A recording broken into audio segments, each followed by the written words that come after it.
La planification du chantier, donc qui fait partie de la mission OPC, ordonnancement, pilotage et coordination. Donc l'établissement du calendrier des travaux et de l'échéancier des versements d'acompte permet au maître d'ouvrage et à l'équipe de maîtrise d'œuvre de prévoir, de diriger et de coordonner les travaux dans de bonnes conditions. Donc on verra à propos des acomptes ce que c'est, et on verra ça lorsque l'on parlera de la facturation juste après toute cette planification. Donc de la qualité de ces documents donc dépendra la bonne marche du chantier. Donc il faut que tout ça soit fait correctement. On va voir comment ça se passe. Donc tout ça s'organise en phase préparation du chantier, lorsque après on va dire la consultation des entreprises et la passation des marchés, on va donc organiser, préparer le chantier, et donc la planification fait partie de la préparation du chantier. Voilà ce que je voulais vous dire par rapport à ça. Donc, ensuite, l'organigramme du chantier.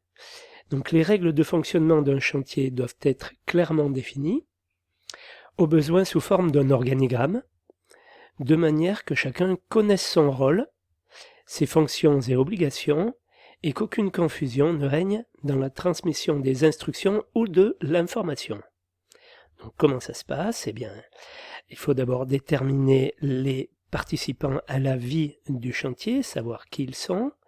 Donc il y a le maître d'ouvrage ou son représentant, le mandataire du maître d'ouvrage le cas échéant, le conducteur d'opération, là également le cas échéant, le maître d'œuvre, représenté par l'architecte, enfin la maîtrise d'œuvre donc, l'économiste, les bureaux d'études techniques, ou les ingénieurs conseils des différentes spécialités. Il y a également l'organisme d'ordonnancement, pilotage, coordination, qui peut faire partie de la maîtrise d'œuvre, le contrôleur technique, le coordonnateur SPS, et les entreprises titulaires des différents lots. Il peut y avoir les sous-traitants et les principaux fournisseurs, plus différents concessionnaires de réseau dans certains types d'opérations.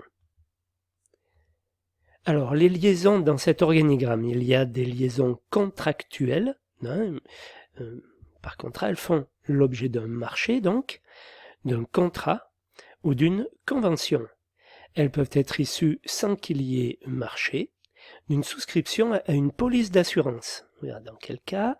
D'un abonnement à un service concédé, d'un devis, d'une lettre d'accord, par exemple. Il y a des liaisons fonctionnelles.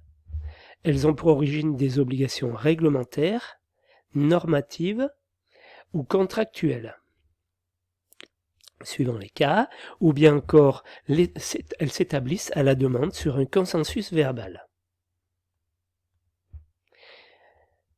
Par exemple, le maître d'œuvre adresse des ordres de service à l'entrepreneur.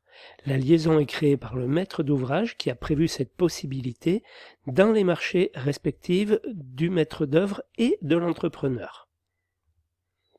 Le contrat du contrôleur technique prévoit qu'il doit fournir ses avis à l'entrepreneur, donc ce dernier lui adresse ses plans directement. Il y a donc une liaison fonctionnelle. Le contrat du contrôleur technique lui permet de faire des remarques ou des observations à l'architecte, voire directement aux différents ingénieurs ou bureaux d'études, alors que ceux-ci doivent lui adresser tous leurs documents, que ce soit les plans, les notes de calcul, etc., qui lui permettent donc de remplir sa mission. L'étendue et la nature de ces liaisons doivent faire l'objet d'un document exhaustif, afin de définir avec précision les missions et les limites de prestation de chacun. En matière de coordination SPS, ce document s'appelle « Les modalités pratiques de coopération ». Le maître d'ouvrage a l'obligation réglementaire de l'annexer aux différents contrats et d'y préciser l'autorité et les moyens qu'il confère à son coordonnateur sur les autres intervenants.